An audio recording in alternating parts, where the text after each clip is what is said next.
is so different now. Last time, for instance, when I was here, Cate Blanchett was nominated, Meryl Streep was nominated, Leonardo DiCaprio was nominated, Martin Scorsese was nominated. So different. If I have to think about it, in 2019, I was shooting for a Sanjay Leela Bhansali movie. Correct. In 2026, I'm kind of still shooting for a Sanjay Leela Bhansali movie. So, okay, that's not different. वो नहीं बदला है. Well, how beautifully Ellen spoke, and look at Alia, she fumbles a lot. You see the difference, how Ellen did it so perfectly. Meanwhile, Alia was so cringe to watch. She even copied Ellen's dress, but sadly couldn't copy her talent. अभी recently Alia Bhatt ने screen award में hosting किया था, and उसके बाद उनके hosting को लेके जो कंट्रोवर्सी हुआ वो हम सबको पता है. हम सब ने देखा that how terrible it was. But guess what? Alia is back with her PR, who is shamelessly defending her from every angle. इस होस्टिंग स्कैंडल के बाद आलिया के तरफ से ऐसे एक्सक्यूज आ रहे हैं दैट आलिया की तो यहाँ कोई गलती ही नहीं है, बिकॉज आलिया ने तो बस जोक्स को डिलीवर किया है. गलती तो स्क्रिप्ट राइटर की है जिन्होंने इतने गंदे जोक्स लिखे हैं. तो अगर ब्लेम करना ही है तो स्क्रिप्ट राइटर को करो, ना ही कि आलिया को. So this is what Alia's PR is saying. And also उनकी PR यही नहीं रुकती है, they are also playing victim card. उनका कहना है कि इंडियन ऑडियंस इतने बैकडेटेड है कि वो एक विमेन होस्ट को एक्सेप्ट ही नहीं करना चाहते. वो सिर्फ मेन को इस फील्ड में देखना चाहते हैं, एंड इसीलिए लोग अननेसेसरी आलिया को ट्रोल कर रहे हैं. बट ये भी उनके PR का एक मिसलीडिंग नैरेटिव है.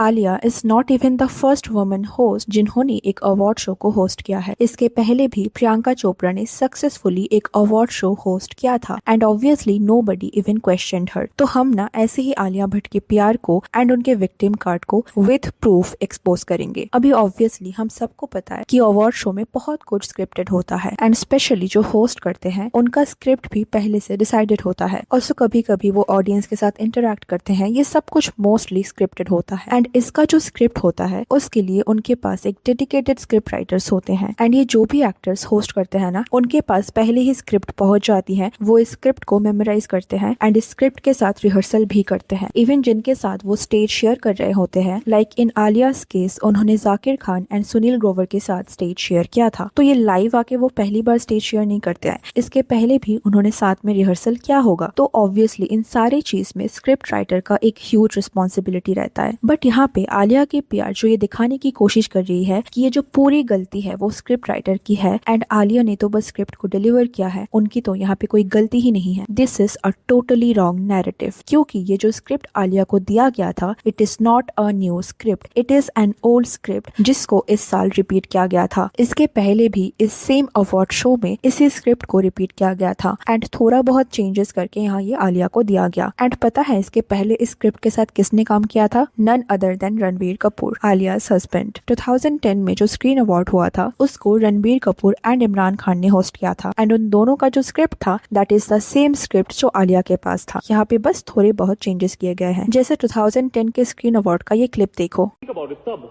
करण जौहर, शाहरुख खान और काजोल के साथ फिल्में बना रहे थे. So true. और आज करण जौहर शाहरुख खान और काजोल के साथ ही फिल्म बना रहे हैं. बैक देन, उस जमाने में Amitabh Bachchan was the hottest most popular actor in Bollywood. So true dude. और आज तो कंप्लीटली बदल गया है. Today the most popular, the hottest actor in Bollywood is Amitabh Bachchan. तो यहाँ पे जैसा कि आप देख सकते हो, the concept of the script is same. यहाँ कॉन्सेप्ट ये है कि वो एक सर्टेन टाइम लाइन में इंडस्ट्री में क्या क्या चेंजेस हुए हैं उसको लेके बात कर रहे हैं. But to make it funnier वो उन चीजों के बारे में बात कर रहे हैं जिनका कोई चेंज हुआ ही नहीं. जैसे यहाँ रणबीर कहते हैं उस जमाने में करण जौहर SRK एंड काजोल के साथ मूवी बना रहे थे, एंड अभी भी he is doing the same. And अगर आप देखो तो ऑडियंस यहाँ एंजॉय कर रही है जोक्स को, जो रिसेंट स्क्रीन अवार्ड में देखने को नहीं मिला. यहाँ लोग हंसने का प्रिटेंड भी नहीं कर रहे थे, बट इस क्लिप में पीपल आर एंजॉइंग. अभी आप बोल सकते हो कि 2010 के इस अवार्ड शो में रणबीर अकेले तो होस्ट नहीं कर रहे हैं, उनके साथ इमरान खान भी थे. तो मे बी यहाँ आलिया अकेली थी एंड इसीलिए उनपे बहुत ज्यादा प्रेशर था. मे बी ये स्क्रिप्ट अकेले होस्ट करने जैसा है ही नहीं, because she was doing it alone, इसीलिए किसी को हंसी नहीं आ रही थी. But this is also not true, and let me tell you why. अभी आपको पता चलेगा कि एक्चुअली आलिया ने कहाँ से उनके इस होस्टिंग स्टाइल को कॉपी किया था. 2014 में एलेन डेजेनेरेस ने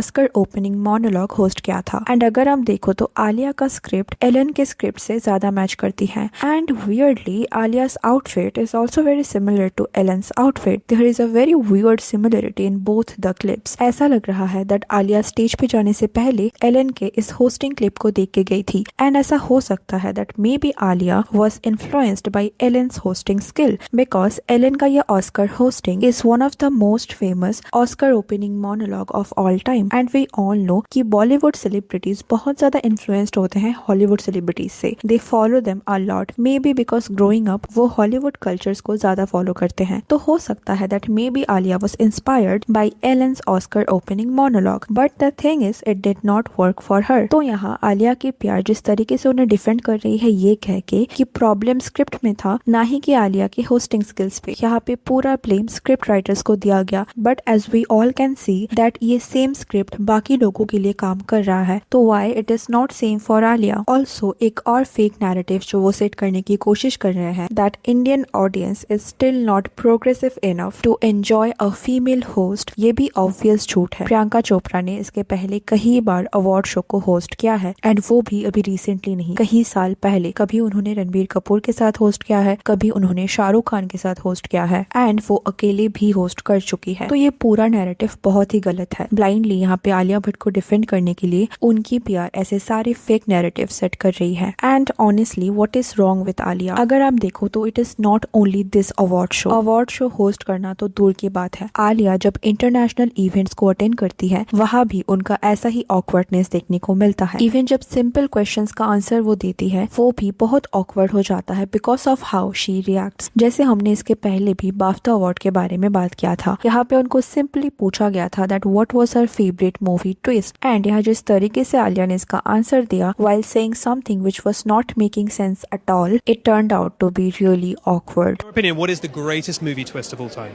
Movie twist. It's a movie with a twist. I would say Gone Girl. I mean, it was such a like pop culture moment also at that time. Like girls were being called Gone. And ये moments इतना awkward होता है ना कि लोगों को देख के पता चलता है that she was trying to do something extra. Maybe she was trying to sound native, या फिर उन्होंने किसी हॉलीवुड स्टार को ऐसे रिएक्ट करते हुए देखा होगा and she was trying to copy them. Also Milan fashion week में आलिया का सेम ऑकवर्ड बिहेवियर देखने को मिल रहा था, जैसे पेपराजी को देख के उनका वियर्डली वॉक करना, बहुत weirdly she was walking. Also she was saying hi to them, जबकि ये बहुत ही ऑब्वियस था that these were paid paparazzi. Also उनका फिर से अजीब सा स्टेटमेंट देखने को मिला जहाँ उनको पता भी नहीं होता है कि वो एक्चुअली क्या बोल रही है या फिर उनको बोलना क्या है। Cool girl monologue. I'm a cool girl. I'm a sweet girl. But I could be total. I mean, I feel like I'm more sweet than I'm cool. I actually think I'm not a cool girl. I'm an uncool girl. So this is how she acts in international events. And ऐसा नहीं है कि उन्होंने अभी start किया है international events को attend करना एंड इसीलिए वो ऐसे नर्वस हो जाती है, ओवरवेल्म्ड हो जाती है। She is been doing this for a while now. बहुत साल हो गए उनको ऐसे इंटरनेशनल इवेंट अटेंड करे हुए एंड बॉलीवुड में she is working for almost 15 years. तो इतने साल काम करने के बाद भी why is she still not confident enough to host an award show? And इन सब के बाद भी यहाँ कोई अकाउंटेबिलिटी देखने को नहीं मिल रहा है। शेमलेसली उनके तरफ से ब्लेम को शिफ्ट किया जा रहा है। So what's your thought on this controversy? Don't forget to comment below. And if you like this video, please give it a like and subscribe to the channel. Thanks for watching. See you in the next. Take care.